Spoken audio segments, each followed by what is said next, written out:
നമസ്കാരം, ഞാൻ ഷാജി വണ്ടാനം. കുറ്റിക്കാട്ട് ഭഗവതി ക്ഷേത്രത്തിലെ മഹാ ഉത്സവം നടക്കുകയാണ്. അവിടുത്തെ ആചാരങ്ങൾ എന്താണെന്ന് അറിയാൻ വേണ്ടിയാണ് ഞാൻ വന്നിരിക്കുന്നത്. അപ്പോൾ നമ്മുടെ ഒരു അച്ഛൻ്റെ അടുക്കൽ വന്നിരിക്കുകയാണ്. അച്ചോ നമസ്കാരം. നമസ്കാരം. അച്ചോ, ഈ കുറ്റിക്കാട് ദേവീക്ഷേത്രത്തിനെ കുറിച്ചുള്ളൊരു ഐതിഹ്യങ്ങൾ അച്ഛന് എന്താണെന്നുള്ളത് പറയാൻ പറ്റും? ഐതിഹ്യം എന്ന് പറഞ്ഞാൽ അവിടെ ഉഗ്രമൂർത്തിയായ ഭദ്രകാളിയാണ് കുടികൊള്ളുന്നത്. ആ ഭദ്രകാളിക്ക് തുല്യമായ ആളാണ് കണ്ഠാകർണസ്വാമി.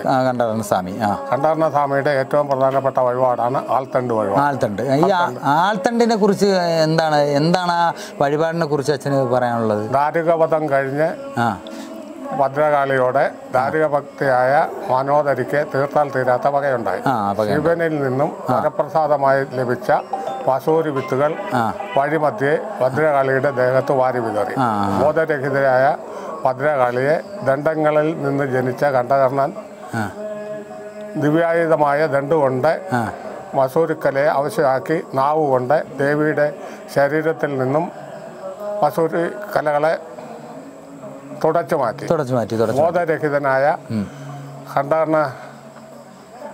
അപ്പോൾ അച്ഛൻ ഞാനൊരു കാര്യം ചോദിച്ചോട്ടെ, ഇപ്പം നമുക്ക് എന്തെങ്കിലും ഒരു ദോഷങ്ങളുണ്ട്, അപ്പോൾ എനിക്ക് എൻ്റെ ജീവിതത്തിൽ എന്തെങ്കിലും ഒരു ബുദ്ധിമുട്ടുണ്ടെങ്കിൽ ഈ അമ്പലത്തിൽ വന്നാൽ നമ്മൾ എന്താണ് ചെയ്യേണ്ടത്? ദണ്ഡ് വഴിപാട് നടത്തുക.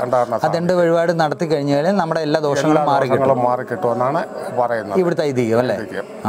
അപ്പോൾ ഇവിടുത്തെ ഐതിഹ്യം എന്ന് പറഞ്ഞു കഴിഞ്ഞാൽ നമുക്ക് എന്തെങ്കിലും ദോഷം നമ്മുടെ ശരീര സംബന്ധമായ ഏത് രോഗത്തിനും പ്രധാനപ്പെട്ട ഒരു വഴിപാടാണ്. അപ്പം നമ്മുടെ ശാരീരികമായി നമുക്ക് എന്തെങ്കിലും ബുദ്ധിമുട്ടുണ്ടോ, അതായത് ഒരു വള്ളിയപാടം ഉണ്ടായി ആശുപത്രിയിൽ നിന്ന് മരിച്ചു പോകുമെന്ന് പറഞ്ഞ് ഉപേക്ഷിക്കപ്പെട്ട രോഗികൾ, മറ്റ് ശരീര സംബന്ധമായ കൈക്ക് കാലിന് അസുഖമുള്ളവരെ ആ ഭാഗത്തിനെ നേർന്നുകൊണ്ട് ശരീരത്തിന് മൊത്തമാണെങ്കിൽ മൊത്തം ആയിട്ട് ആൾത്തണ്ടുണ്ടാക്കുക. കൈക്കാണ് കൈത്തണ്ടെന്ന് പറയും, കാലിനാണ് കാൽത്തണ്ടെന്ന് പറയും.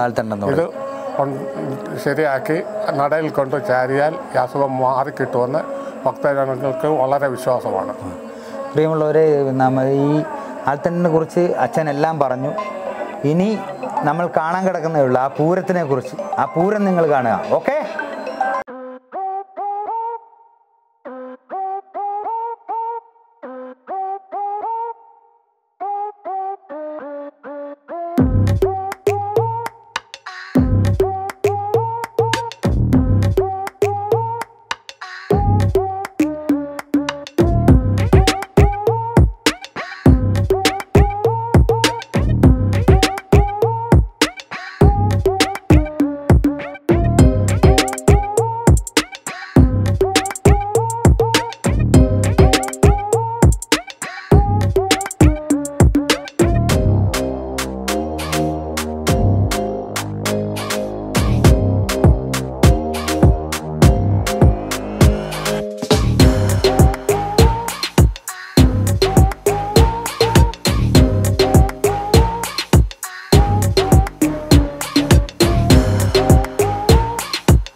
കാണാം.